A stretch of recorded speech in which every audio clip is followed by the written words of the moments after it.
مجھے بھی سنگین دھمکیاں آئیں اور یہ ڈاکومنٹڈ ہے، سرکاری دستاویزات میں بھی ڈاکومنٹڈ ہے کہ اس حوالے سے جو دھمکیاں دی گئیں، جان سے مارنے کی دھمکیاں دی گئیں، اور یہ مصدقہ اطلاعات ناظرین میں آپ کو ایک خط دکھاؤں گا ڈاکومنٹڈ، جس میں ان تمام چیزوں کا ذکر کیا گیا تھا،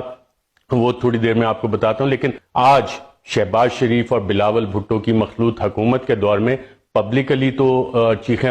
صحافیوں پہ ظلم نہیں ہو رہا، جو چیخیں پبلکلی سنی جاتی تھیں وہ ان عقوبت خانوں سے وہ چیخیں آتی ہیں جب ٹارچر کیا جاتا ہے، اور یہ آج کے دور میں ہو رہا ہے۔ اس بلاول بھٹو کی سندھ حکومت میں بھی یہ کام ہوا جو کہ ہیومن رائٹس کمیٹی میں ماضی میں تو بڑی صحافیوں کے خلاف ایکشن لیتے تھے، لیکن آج بالکل خاموش ہیں اس ظلم اور زیادتی میں۔ شاید شریک جرم ہوں گے اور انہیں سب چیزوں کا پتہ ہے کہ یہ کیا ہو رہا ہے کہ نوجوان صحافی جمیل فاروقی، ان کو جس طرح سے گرفتار کیا گیا اور انہیں تشدد کا نشانہ بنایا گیا، انہیں برہنہ کر کے تشدد کا نشانہ بنایا گیا، ان کے جسم پہ یہ نشانات موجود تھے جب وہ باہر آئے اور اسلام آباد انہیں ٹرانسپورٹ کیا جا رہا تھا۔ اور اس کا قصور کیا ہے جمیل فاروقی کا؟ جمیل فاروقی کا ناظرین قصور یہ ہے کہ وہ عام پاکستانی کی بات کرتا ہے، عام پاکستانی کے حقوق کی بات کرتا ہے، وہ سوال کرتا ہے، ایک عام پاکستانی کی طرح سوال کرتا ہے ان طاقتور حلقوں سے جو کہتے ہیں کہ جناب ہم تو کسی قانون کے تحت نہیں آتے، ہمارے بارے میں اگر تم سوال کرو گے، آواز اٹھاؤ گے تو تمہیں نشان عبرت بنا دیا جائے گا۔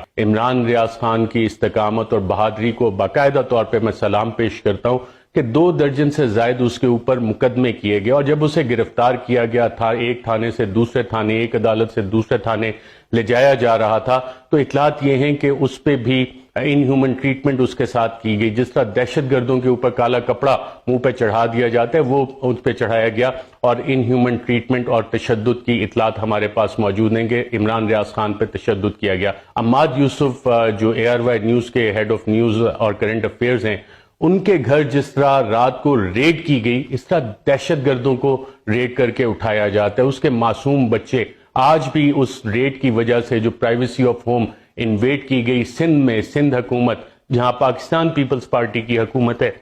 بلاول بھٹو زرداری کی پیپلز پارٹی کی حکومت ہے، وہاں سے عماد یوسف کو رات کو اٹھایا گیا، مڈ نائٹ ریڈ کر کے اٹھایا گیا فیملی کے سامنے، اور جس طرح سے دیواریں پھلانگ کے وہاں پہ انٹر ہوئے تھے، وہ کارروائی کس طرح کی تھی؟ خوف و ہراس پھیلانے کے لیے، تاکہ باقیوں کے لیے بھی یہ مثال بنے۔ اور پھر عماد یوسف کے ساتھ بھی کسٹڈی میں ان ہیومن ٹریٹمنٹ کی گئی۔ ایاز امیر صاحب پاکستان کی صحافت کا انتہائی معتبر نام، سینئر صحافی، دہائیاں انہوں نے دیکھی اور ہر کسی کو انہوں نے سوال کیا۔ جب ایک رجیم چینج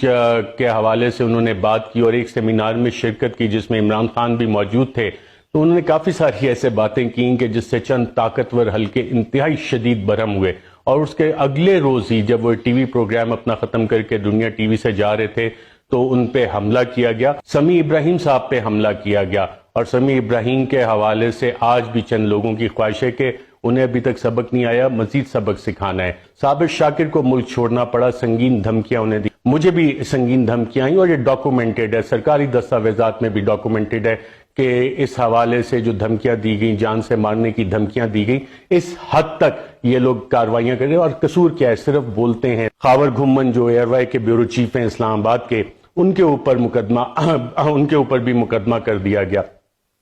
صدیق جان حال ہی میں بیورو چیف بنے ہیں بولڈ ٹی وی کے، ان کو ڈرانے دھمکانے کا اور پریشرائز کرنے کا سلسلہ ہماری اطلاعات کے مطابق شروع ہو چکا ہے، اور ان کے حوالے سے بھی چند حلقوں میں کچھ بات چیت ہوئی ہے۔ جب ناظرین میں یہ ساری چیزوں کا ذکر کر رہا ہوں تو میں آپ کو ایک خط بتانا چاہتا ہوں جو میں نے 22 جولائی کو صدر مملکت، supreme commander of the armed forces, head of the state کو لکھا تھا، اور ایک اسی طرح کا خط honourable chief justice of Pakistan کو بھی لکھا تھا، اور اس میں ایک پیراگراف میں 22 جولائی کو میں نے بتایا تھا کہ کچھ انسکروپلس ایلیمنٹ صحافیوں کے خلاف یہ کاروائیاں کرنے کا پلان کر رہے ہیں، اور آپ اس خط میں جو نام لکھے ہوئے ہیں جب دیکھیں گے تو یہ کاروائیاں انہی صحافیوں کے خلاف ہوئی ہیں، اور یہ آلریڈی ڈاکومنٹڈ ہے۔ لیکن ان سب چیز پہ ناظرین آج کی تاریخ تک کوئی کمیشن نہیں بنا ہے۔ یہ تاریخ کا وہ سیاہ باب ہے میڈیا سینسرشپ کا جو شہباز شریف، بلاول بھٹو اور PDM کی حکومت میں رقم